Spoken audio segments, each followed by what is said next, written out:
Hello students, we are learning chapter number 5 acids, bases and salts। और ये video fourth है, video number 4 और ये इस चैप्टर की लास्ट वीडियो है। So our today's topic is neutralisation reactions in everyday life. So first of all what is neutralisation, तो ये हम पढ़ चुके हैं। हमारी प्रीवियस वीडियो में हमने देखा था कि जिसमें एक केमिकल रिएक्शन है न्यूट्रलाइजेशन एक केमिकल प्रोसेस है, केमिकल रिएक्शन है जिसमें एक एसिड एक बेस के साथ रिएक्ट करता है और साल्ट बनाता है और वाटर भी रिलीज़ होता है एज ए बाई प्रोडक्ट। तो ये रिएक्शन क्या है? एसिड का बेसिस के साथ रिएक्शन और फिर साल्ट का प्रोड्यूस होना, न्यूट्रलाइजेशन रिएक्शन। और हमने 3 तरीके के सॉल्ट्स पढ़े थे जो न्यूट्रलाइजेशन रिएक्शन से बनते हैं। The first one is acidic salts, the second one is basic salts and the third one is neutral salts. अब एसिडिक सॉल्ट्स कैसे बनते हैं, कब बनते हैं? जब एक स्ट्रॉन्ग एसिड वीक बेस के साथ रिएक्शन करें, ठीक है, तब एसिडिक सॉल्ट्स बनते हैं और उनका पीएच स्केल में उनका नंबर 7 से कम होता है। हम लोग जानते ही हैं कि जैसे जैसे हम 7 से नीचे आते जाएंगे, जैसे 6, 5, 4, 3, 2, 1, वैसे ही उसके अकॉर्डिंग ही एसिडिटी बढ़ती जाएगी। यानी कि अगर आपने कोई सब्सटेंस लिया और आपको उसकी एसिडिटी देखनी है कि वो कितना एसिडिक सब्सटेंस है, तो 7 से पहले वाले जितने भी नंबर हैं वो एसिडिक, मीडियम एसिडिक शो करते हैं कि एक जो सब्सटेंस है जो हमारे पास, जिसका भी हमें एसिडिक देखना है कि कितना एसिडिक है ये, तो वो 7 से नीचे उसके नंबर्स आएंगे। जितना ज़्यादा 1 की तरफ जाता जाएगा उतना ज़्यादा एसिडिक होगा। 7 इज़ अ न्यूट्रल नंबर। 7 उन्हीं चीज़ों को दिया जाता है, उन्हीं सब्सटेंसेस को दिया जाता है पीएच स्केल पर जो सब्सटेंसेस न्यूट्रल हों। जैसे हमारा दूध, पानी, ये सब प्योर वाटर, नॉट इम्प्योरिटीज़ वाला पानी नहीं, प्योर वाटर होना चाहिए, डिस्टिल्ड वाटर। तो ये न्यूट्रल सब्सटेंसेस होते हैं। और वैसे ही जैसे हम 7 से आगे बढ़ते जाएंगे, जैसे 8, 9, 10, वैसे ही किसी भी सब्सटेंस की बेसिसिटी बढ़ती जाएगी, यानी उसका बेसिक नेचर पता लगाया जाता है 7 से आगे वाले नंबर पर। ये सारे बेसिसिटी शो करते हैं 8, 9, 10, 11, 12, 13, 14। और जैसे जितना ज़्यादा 7 से आगे होगा, मींस सबसे हाईएस्ट जो बेसिस होते हैं वो आते हैं 12, 13, 14 पर। 14 is the most strongest base. 14 number उन बेसिस को दिया जाता है जो बहुत स्ट्रॉन्ग एल्कलाई होते हैं, बहुत स्ट्रॉन्ग बेस होते हैं। We all know that what is alkali. वो सभी बेसिस जो पानी में डिज़ोल्व हो सकते हैं उन्हें हम एल्कलाई बोलते हैं। तो ये पीएच एक चार्ट का मैंने आपको पीएच स्केल का एक छोटा सा एक डिस्क्रिप्शन दिया था। सो एसिडिक सॉल्ट्स वो होते हैं जब एक स्ट्रॉन्ग एसिड एक वीक बेस के साथ रिएक्शन करता है, तब एसिडिक सॉल्ट्स बनते हैं। बेसिक सॉल्ट्स तब बनते हैं जब एक स्ट्रॉन्ग बेस वीक एसिड के साथ रिएक्शन करें। न्यूट्रल सॉल्ट्स तब बनते हैं जब एक स्ट्रॉन्ग एसिड एक स्ट्रॉन्ग बेस के साथ रिएक्शन करता है। और न्यूट्रल सॉल्ट्स का पीएच होता है 7। हम पढ़ ही चुके हैं न्यूट्रल वर्ड। जब भी न्यूट्रल आ जाए आप समझ जाना पीएच चार्ट में, पीएच स्केल में उसका नंबर क्या है? 7। और 7 नंबर को कलर चार्ट में क्या दे रखा है? Colour green colour. सो ये एक छोटा सा डिस्क्रिप्शन था जो हमने लास्ट वीडियो में हमने पढ़ा था, उसको लेकर। Now neutralisation reactions in everyday life. Neutralisation reactions are quite common in everyday life. अब देखिए, न्यूट्रलाइजेशन हम समझते हैं क्या होता है? एसिड्स का बेसिस के साथ रिएक्ट करके साल्ट बनाना और वाटर का रिलीज़ होना, ठीक है, as a by product. So हमारी डेली लाइफ में, एवरीडे लाइफ में भी न्यूट्रलाइजेशंस होती हैं। The first one is insect stings. अब देखिए, जब कोई कीड़ा हमें काट लेता है, bee sting contains an acidic liquid that gets release into the skin on stinging. अब देखिए, जो मधुमक्खियाँ होती हैं, या आपका एक येलो कलर की भी मक्खी होती है जिसे हम टाटिया बोलते हैं, तो इन सब के स्टिंग्स में क्या होता है? लाल चींटी के स्टिंग्स में इसमें एसिड होता है, एसिडिक लिक्विड होता है, जिसके अंदर उस लिक्विड में एसिड मिला हुआ होता है। तो काटने पर उस कीड़े के हमारे स्किन में वो एसिड रिलीज़ हो जाता है। The acidic liquid is neutralised by applying calamine lotion with contains zinc carbonate which is a base. अब देखिए एक जिंक कैलामाइन नाम का जैसे एक आता है, लोशन आता है, हम लोग यूज़ करते हैं, ये बाहर शॉप्स वगैरह पर इन पर मिलता है। तो जिंक कैलामाइन में क्या होता है, जिंक कैलामाइन में जिंक कार्बोनेट होता है। कैलामाइन लोशन के अंदर होता है जिंक कार्बोनेट। जिंक कार्बोनेट एक केमिकल कंपाउंड है जो बेस होता है। हम पढ़ चुके हैं एसिड और बेसिस, दोनों चीज़ें देख लें कि एसिड्स क्या होते हैं और बेस क्या होते हैं। तो zinc carbonate is a basic substance, ठीक है। अब एसिड तो हमारे पास कहाँ से आया, इंसेक्ट के स्टिंग से। जिस कीड़े ने भी हमें काटा उसने क्या करा, एसिड हमारी स्किन में रिलीज़ कर दिया, और बाहर से हमने लोशन लगाया कैलामाइन लोशन जिसमें जिंक कार्बोनेट था, बेस था। हमने उसके ऊपर एसिड, जहाँ पे हमारे कीड़े ने काटा था वहाँ एक बेस केमिकल हमने लगा लिया, जिंक कार्बोनेट, जिसे हम कैलामाइन लोशन बोलते हैं। तो हो गया ना न्यूट्रलाइजेशन रिएक्शन, एसिड और बेसेस आपस में मिल गए। तो कैलामाइन लोशन लगाने के बाद हमें थोड़ी राहत महसूस होगी, क्योंकि जो एसिडिक लिक्विड था वो हमारी स्किन में इरिटेशन पैदा कर रहा था, इसलिए तो हमें दर्द होता है, पेन होता है। जब मधुमक्खी काटती है तो कितना पेन होता है, बहुत ज़्यादा, मेरे काट चुकी है, बहुत ज़्यादा पेन होता है मधुमक्खी के काटने पे। चींटी के काटने पे इतना नहीं होता, वो तो थोड़ा बहुत लाल ददोड़ा पड़ जाता है, एक मार्क से आ जाता है रेड कलर का बम्पी सा, लेकिन वो कुछ देर बाद सही हो जाता है जब हम उस पर चूने का पानी लगाते हैं। तो चूने का पानी is also a basic substance. आ गई ना न्यूट्रलाइजेशन रिएक्शन, क्या होती है, एसिड और बेसिस का आपस में रिएक्शन। तो एसिड तो हमारी स्किन में कहाँ से आ गया था, इंसेक्ट के स्टिंग्स में से, उनके काटने पर, और बेस हमने बाहर से अप्लाई कर लिया। आप कैलामाइन लोशन लगाइए या चूने का पानी लगाइए, दोनों ही बेसिक सब्सटेंस होते हैं। तो न्यूट्रलाइजेशन रिएक्शन हो गई, और कैसे पता चला रिएक्शन हुई, हमें थोड़ी देर बाद रिलैक्स फील होगा। वो जो जगह पर हमने लोशन लगाया था, जहाँ हमारे कीड़े ने काटा था, कुछ देर बाद हम लोग देखेंगे कि वहाँ हमें थोड़ा रिलैक्स महसूस हो रहा है, हम थोड़ा रिलैक्स फील कर रहे हैं। तो ये न्यूट्रलाइजेशन की वजह से हुआ है। उस एसिड का जो स्ट्रॉन्गनेस थी उसको बेस जो हमने ऊपर से लगाया, अप्लाई करा लोशन के फॉर्म में, उसने उसकी एसिड की जो स्ट्रॉन्गनेस थी उसको कम कर दिया, और उसकी वजह से हमें रिलैक्स फील हुआ।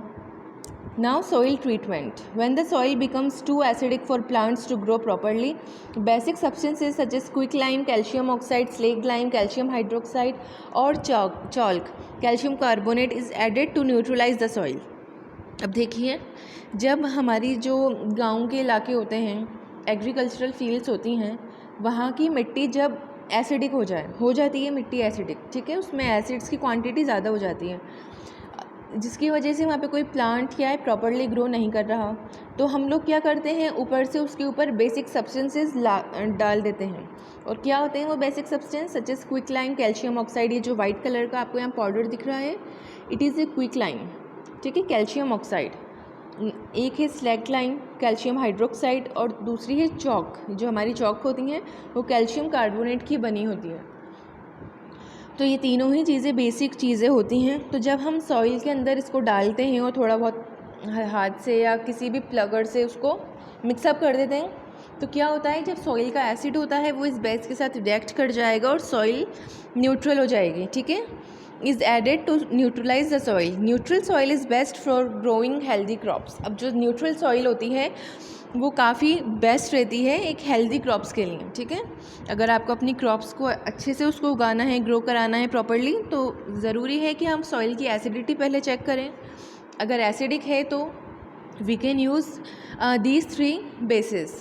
हम ये 3 बेसिस का इस्तेमाल कर सकते हैं उस एसिडिक सॉइल को न्यूट्रलाइज करने के लिए, फिर वो हमारी क्रॉप्स के लिए बेस्ट हो जाएगी, हमारी फसलें उगाने के लिए। The third point is indigestion, जहाँ पे हम पढ़ रहे हैं एवरीडे लाइफ में न्यूट्रलाइजेशन रिएक्शन। तो 2 चीज़ें हमने देख ली कहाँ कहाँ होती है न्यूट्रलाइजेशन रिएक्शन, अगर कोई कीड़ा काट जाए या सॉइल में एसिडिटी बढ़ जाए। अब तीसरी चीज़ है इनडाइजेशन, बदहज़मी। जब हमें एसिडिटी हो जाती है, आपने देखा होगा जब हम कुछ हैवी खा लेते हैं तो हमारा खाना हज़म नहीं होता, हमारे सीने में, पेट, स्टमक में जलन मचने लगती है बहुत ज़्यादा, तो उसका मतलब है कि हमारे पेट में एसिडिटी हो गई हमें। The stomach produces A dilute solution of hydrochloric acid for digestion of food. जो हमारा पेट है, स्टमक है, वो हाइड्रोक्लोरिक एसिड का डाइल्यूट सॉल्यूशन प्रोड्यूस करता है, बिल्कुल डाइल्यूट। हम जानते हैं वीक एसिड्स होते हैं, पर HCl is a strong acid. तो HCl अगर आप वीक एसिड, डाइल्यूट एसिड जो सॉल्यूशन है वो भी अगर स्टमक प्रोड्यूस कर रहा है तो वो भी बहुत ज़्यादा हैवी होता है, बहुत स्ट्रॉन्ग होता है वो डाइल्यूट सॉल्यूशन भी हाइड्रोक्लोरिक एसिड का, क्योंकि hydrochloric acid is a strong acid itself. तो खाने को पचाने के लिए हमारा स्टमक क्या करता है, HCl का एक डाइल्यूट सॉल्यूशन प्रोड्यूस करता है। Sometimes excessive production of acid leads to indigestion. कई बार हम कुछ ऐसा हैवी खा लेते हैं कि हमारा स्टमक ज़्यादा एसिड सीक्रेट कर देता है, इसकी वजह से हमें इंडाइजेशन होने लगती है। Anti acid such as baking soda और magnesium hydroxide are basic in nature. Magnesium hydroxide के बारे में हम आई थिंक पहले पढ़ चुके हैं। It is milk of magnesium, हमने पढ़ा था पेज नंबर 60 पर यूजेस ऑफ बेसिस में। ये एक एंटी एसिड के तौर पे इस्तेमाल किया जाता है जो हमारे पेट की एसिडिटी को कम कर देता है। दे न्यूट्रलाइज द स्टमक एसिड दस रिलीविंग एसिडिटी। अब ये क्या करेगा, स्टमक के एसिड को न्यूट्रलाइज कर देगा और जिससे हमें एसिडिटी से रिलीव मिलेगा, हम रिलैक्स फील करेंगे, ठीक है, हमें आराम मिलेगा। कैसे होगा न्यूट्रलाइज, ये चीज़ें बेस हैं नेचर में। एंटी एसिड्स हुए, बेकिंग सोडा हुआ, मैग्नीशियम हाइड्रोक्साइड हुआ, ये बेसिक हैं। स्टमक में एसिड ज़्यादा सीक्रेट हो गया है तो जब इन चीज़ों को हम ऊपर से लेंगे तो आपस में रिएक्शन होगी और हमारे स्टमक का जो एसिड है वो न्यूट्रलाइज हो जाएगा। Now factory waste, the last point is factory waste. Industrial waste may contain many acidic substances which if left untreated and discharged into a water body may harm aquatic life। अब देखिए जितनी भी industries होती हैं जो अलग अलग चीज़ें बनाती हैं, हम जानते हैं हर इंडस्ट्री में एक नई चीज़ बनती है। कोई चमड़े का कोई फैक्ट्री होती है, कोई ग्लासवेयर बनाती है, कोई मेटल वेयर्स बनाती है, कोई वुडन फैक्ट्रीज़ होती हैं, इंडस्ट्रीज़ होती हैं, ठीक है। तो ये जितनी भी इंडस्ट्रीज़ होती हैं ये कुछ ना कुछ वेस्ट मटेरियल रिलीज़ करती हैं, जिनमें उन वेस्ट मटेरियल में कई एसिडिक सब्सटेंस भी प्रेजेंट होते हैं। और अगर हम उन्हें ऐसे ही छोड़ दें और वो गलती से अगर या हम उन्हें पानी में फेंक दें बिना उनको सही करें, बिना उनको ट्रीट करें, ठीक है, तो क्या होगा, उसकी वजह से एक्वेटिक लाइफ जो है वो डिस्टर्ब हो जाएगी, ठीक है। जो मैरीन एनिमल्स हैं, फिशेज़ हैं, तो इन सबको क्या होगा, हार्म होगा। और अगर आप इन्हें ऐसे ही ज़मीन पर भी फेंक देंगे एज ए वेस्ट के तौर पर, तो ज़मीन, उस एरिया की जो ज़मीन होगी जहाँ वो एसिडिक सब्सटेंस पड़ा है इंडस्ट्रियल वेस्ट का, वो उस ज़मीन को ख़राब कर सकता है, उसकी फर्टिलिटी को इफ़ेक्ट कर सकता है। इसलिए हम लोग क्या करते हैं, a base such as slaked lime हम जानते हैं क्या होता है। Calcium hydroxide is generally use to treat the waste neutralizing the acid before releasing it. इसलिए इंडस्ट्रीज़ वगैरह जब अपना वेस्ट बाहर फेंकती हैं, रिलीज़ करती हैं, तो बाहर फेंकने से पहले वो उसमें स्लैग लाइम ऐड करती हैं। And what is slag lime, calcium hydroxide, ये एक बेसिक सब्सटेंस है स्लैग लाइम। तो जितना भी एसिडिक मटेरियल होगा उन फैक्ट्री वेस्ट के अंदर वो सारा न्यूट्रलाइज हो जाएगा, ठीक है। और उसके बाद उन्हें बाहर या तो ज़मीन के अंदर गाड़ा जाता है, जिसे अपन लैंडफिल बोलते हैं। लैंडफिल्स क्या होते हैं, वेस्ट मटेरियल को हम लोग बड़े बड़े गड्ढा खोद के उसके अंदर बरी करा देते हैं, तो ये लैंडफिल होता है। तो उसको बाहर जनरेट करने से पहले वो जो इंडस्ट्रीज़ वेस्ट होते हैं उसमें स्लैग लाइम ऐड किया जाता है। Now properties of salts. अब हमने न्यूट्रलाइजेशन पढ़ी लास्ट वीडियो में पेज नंबर 63 पर। अभी हमने एवरीडे लाइफ में न्यूट्रलाइजेशन रिएक्शन देखी, तो हमने पढ़ा था कि वो सॉल्ट्स रिलीज़ होते हैं न्यूट्रलाइजेशन रिएक्शन से। तो अब उन सॉल्ट्स की प्रॉपर्टीज़ अपन पढ़ेंगे कि उनकी क्या क्या विशेषताएँ हैं, प्रॉपर्टीज़ हैं। The first one is salts are generally known to have high melting and boiling points. अब जितने भी सॉल्ट्स होते हैं उनका मेल्टिंग और बॉइलिंग पॉइंट बहुत हाई होता है। Most of the salts are soluble in water. ज़्यादातर सॉल्ट्स क्या होते हैं, पानी में घुल सकते हैं। Example sodium chloride, sodium carbonate, potassium nitrate, aluminium sulphate and ammonium carbonate. और ये कुछ वाटर सॉल्यूबल सॉल्ट्स के एग्जाम्पल हैं या 4-5। सोडियम क्लोराइड तो कॉमन सॉल्ट होता है जो हमारे घरों पे अवेलेबल है। Salts that are insoluble in water are silver chloride, lead sulphate, copper carbonate etcetera. अब यहाँ 3 ऐसे सॉल्ट्स के एग्जाम्पल आपको दिए गए हैं सेकंड पॉइंट की लास्ट लाइन में, जहाँ इनसॉल्यूबल सॉल्ट्स आपको उनके नाम आपको दिए गए हैं। The first one is silver chloride, यानी कि जो तीनों सॉल्ट्स हैं silver chloride, lead sulphate, copper carbonate, ये पानी में सॉल्यूबल नहीं है, they are insoluble in water. The third point is some salts that form crystals generally contain water molecules within them। अब देखिए जितने भी क्रिस्टल फॉर्म्स में जो सॉल्ट होते हैं ठीक है। क्रिस्टल्स हम जानते हैं क्या होते हैं, क्यूब जैसे होते हैं छोटे छोटे। शुगर के क्रिस्टल्स तो आपने नॉर्मली देखे होंगे अपने घरों पर। शुगर जो है वो थोड़े बड़े उसमें भी आती है साइज़ में, छोटी साइज़ की भी आती है। तो बड़े साइज़ की जो शुगर होती है उनके क्रिस्टल्स हम आसानी से देख सकते हैं, उनका शेप, उनकी बनावट, उनका टेक्सचर सब।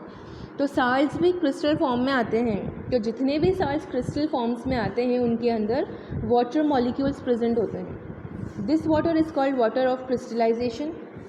और ये जो पानी उन साल्ट्स में प्रेजेंट होता है, क्रिस्टल साल्ट्स में, उस पानी को हमने नाम दिया है water of crystallisation. And such salts are called hydrated salts. और ऐसे सॉल्ट्स क्या कहलाते हैं, हाइड्रेटेड सॉल्ट्स। या हाइड्रेटेड वर्ड बहुत कॉमन वर्ड है, हमने नॉर्मली टीवी पर एड्स में भी देखा होगा। फेस पैक्स और जो कॉस्मेटिक्स के एड आते हैं उसमें हाइड्रेटेड है, ये आपकी स्किन को हाइड्रेट करेगा, यानी वाटर सप्लाई अच्छे से करेगा, ठीक है, स्किन के अंदर।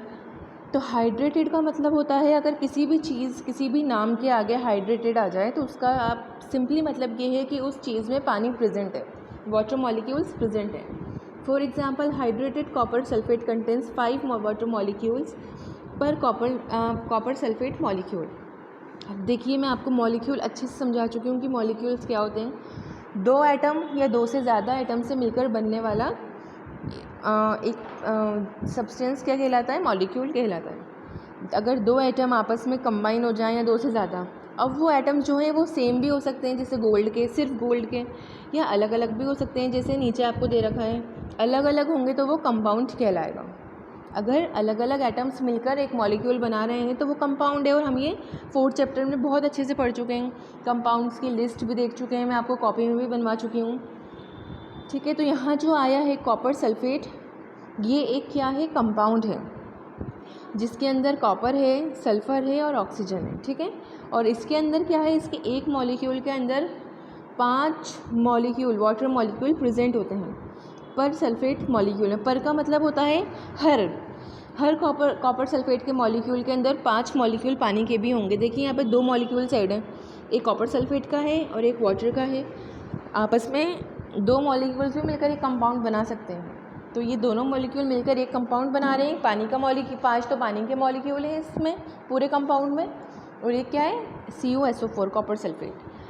The chemical formula is written as CuSO4.5H2O, ठीक है। तो इसका केमिकल फार्मूला कैसे लिखा जाएगा, CuSO4.5H2O। ये है कॉपर सल्फेट मॉलिक्यूल जिसके अंदर पानी प्रेजेंट है। और कितना प्रेजेंट है, हर एक कॉपर सल्फेट के मॉलिक्यूल के अंदर 5 मॉलिक्यूल पानी के प्रेजेंट हैं, ठीक है। Now hydrated and anhydrous salts, salts that contain water of crystallization are called hydrated salts। अब जितने भी सॉल्ट्स ऐसे हैं जिनमें वाटर ऑफ क्रिस्टलाइजेशन प्रेजेंट है तो वो हाइड्रेटेड सॉल्ट्स होते हैं। The water of crystallisation gives shape to the salt crystal. अब यही वाटर, जो क्रिस्टलाइजेशन का वाटर है, यही किसी भी सॉल्ट को एक क्रिस्टल शेप देता है। It also gives colour to some crystals, और ये कुछ क्रिस्टल्स को कलर भी देता है। अब अपन देखेंगे, देखिए नीचे कॉपर सल्फेट दे रखा है, सॉल्ट जो हमने अभी ऊपर पढ़ा था ना, कॉपर सल्फेट.5H2O। ये देखिए कॉपर सल्फेट सॉल्ट का ये आपको दे रखा है आप पिक। तो ये किस कलर का होता है, ब्लू कलर का होता है, एक्वा ब्लू, ठीक है, ब्लू कलर का ये सॉल्ट होता है। कितना प्यारा सा कलरिंग है। तो इस कॉपर सल्फेट को कलर किसने दिया, वाटर ने दिया, पानी ने इस कंपाउंड को कलर दिया है। When heated, such salts lose their water of crystallization, thus losing their shape and color। अगर आप ऐसे सॉल्ट्स को, हाइड्रेटेड सॉल्ट्स को गर्म करेंगे तो ये क्या करेंगे, गर्म होने पर अपना वाटर ऑफ क्रिस्टलाइजेशन लूज़ कर देंगे, सारा पानी भाप बन जाएगा उनके अंदर से। और हमने पढ़ ही लिया कि यही पानी इन क्रिस्टल्स को शेप देता है, कलर देता है। तो जब ये पानी ही नहीं रहेगा तो उनका शेप भी क्रिस्टल जैसा नहीं रहेगा और उनका कलर भी अलग हो जाएगा, बदल जाएगा। They can change to a powdery substance, और इन्हें क्या कर सकते हैं हम, गर्म करने पर पाउडरी सब्सटेंस में चेंज कर सकते हैं। पाउडरी सब्सटेंस क्या होता है, आपके पास घरों में शक्कर है, अगर मोटे दाने की शक्कर है, आप देखना घर से या मम्मा से कहना हमें मंगा के दीजिए। तो हम लोग क्या करते हैं, शक्कर को मिक्सी में पीस लेते हैं तो वो पाउडर बन जाता है। तो वैसे ही इनको गर्म करने पर हम इन्हें पाउडरी सब्सटेंस में बदल सकते हैं। कैसे बदल सकते हैं, गर्म करने पे इनका सारा पानी, वाटर ऑफ क्रिस्टलाइजेशन, एवापोरेट हो जाएगा। और हमने पढ़ा है कि यही वाटर इनको क्रिस्टल शेप देता है, कलर देता है। तो इनका कलर और शेप दोनों ही क्या हो जाएंगे, लूज़ हो जाएंगे, ये पाउडर फॉर्म में कन्वर्ट हो जाएंगे। Now hydrated salts that have lost their water of crystallization are called anhydrous salts. अब जितने भी हाइड्रेटेड सॉल्ट्स होते हैं जिनका पानी निकल जाता है सारा, जो उनके अंदर वाटर प्रेजेंट होता है, तो पानी निकलने के बाद वो एनहाइड्रस सॉल्ट्स कहलाते हैं. For example hydrated copper sulphate is blue in colour as shown in figure 5.11. ठीक है, तो हाइड्रेटेड कॉपर सल्फेट है, उसका कलर ब्लू कलर का होता है. When heated this salt loses its water of crystallisation. तो गर्म करने पर ये सॉल्ट क्या करता है, अपना crystallisation, water of crystallisation lose कर देता है and forms a powdery substance called anhydrous copper sulphate which is white in colour. और जब इसका सारा पानी निकल जाएगा तो ये क्या बन जाता है, एनहाइड्रस कॉपर सल्फेट. और वो किस कलर का होता है, वाइट कलर का होता है. देखिए जो हाइड्रेटेड और एनहाइड्रस, ये जो दो वर्ड्स आए हैं, इन्हें आपको रट लेना है, अच्छे से समझ लेना है कि हाइड्रेटेड जो वर्ड है वह हमेशा उन चीज़ों के आगे लिखा जाता है जिनके अंदर वाटर मॉलिक्यूल प्रेजेंट हो, और एनहाइड्रस उन चीज़ों के आगे लिखा जाता है जिनके अंदर वाटर मॉलिक्यूल या तो प्रेजेंट ना हो, या हाइड्रेटेड मॉलिक्यूल्स में से हमने गर्म करके पानी एवापोरेट करवा दिया है, उन सब्सटेंसेस के आगे एनहाइड्रस लिखा जाता है जिनका वाटर लूज़ हो जाए. ठीक है, तो क्या हो गया, हमने कॉपर सल्फेट को गर्म कराया, तो जो 5 मॉलिक्यूल थे कॉपर सल्फेट के अंदर जो उसको क्रिस्टल शेप दे रहे थे, ब्लू कलर दे रहे थे, वो सब एवापोरेट हो गया पानी, उसने लूज़ कर दिया वाटर, और वो ब्लू कलर से वाइट कलर में चेंज हो गया, क्रिस्टल से पाउडरी सब्सटेंस में चेंज हो गया ऑटोमेटिकली गर्म करने पर. ठीक है, एज सिंपल एज दैट, बहुत सिंपल है. बस जिस सब्सटेंस के अंदर पानी हो वो हाइड्रेटेड है. ये केमिस्ट्री की लैंग्वेज है, आपको अच्छे से याद करनी है आपको केमिस्ट्री की लैंग्वेज. और जो सब्सटेंस अपना पानी लॉस कर देते हैं उनके आगे हम एनहाइड्रस वर्ड लगाते हैं. एनहाइड्रस का मतलब होता है कि जो जिस भी सब्सटेंस के आगे एनहाइड्रस लगा है उस सब्सटेंस के अंदर वाटर प्रेजेंट नहीं है. और यहाँ पर टेबल 5.2 में कुछ आपको नेम ऑफ सॉल्ट दे रखे हैं यहाँ पे. ठीक है, calcium carbonate, sodium carbonate, sodium hydrogen carbonate, ठीक है, silver nitrate, ammonium nitrate, potash alum, फिटकरी हमारे घरों पे प्रेजेंट होती है. The 7th one is sodium chloride common salt. इनके केमिकल फार्मूलाज दे रखे हैं. आप इनके केमिकल फार्मूलाज को देख के आप बता सकते हैं कि कौन सा एनहाइड्रस है और कौन सा हाइड्रस है. देखिए यहाँ 10H2O दे रखा है यहाँ पे. 10 सोडियम कार्बोनेट जो वॉशिंग सोडा होता है जिससे हम कपड़े धोते हैं, उसमें एक मॉलिक्यूल के अंदर 10 मॉलिक्यूल पानी के होते हैं. ये देखिए यहाँ 24, फिटकरी के अंदर 24 मॉलिक्यूल पानी के हैं, 24. और यहाँ पे इनके यूजेस आपको दे रखे हैं. सो ये आप खुद से पढ़ सकते हैं, ये चीज़ें बहुत सिंपल है. सो हमारी इस वीडियो में इतना ही. Thank you.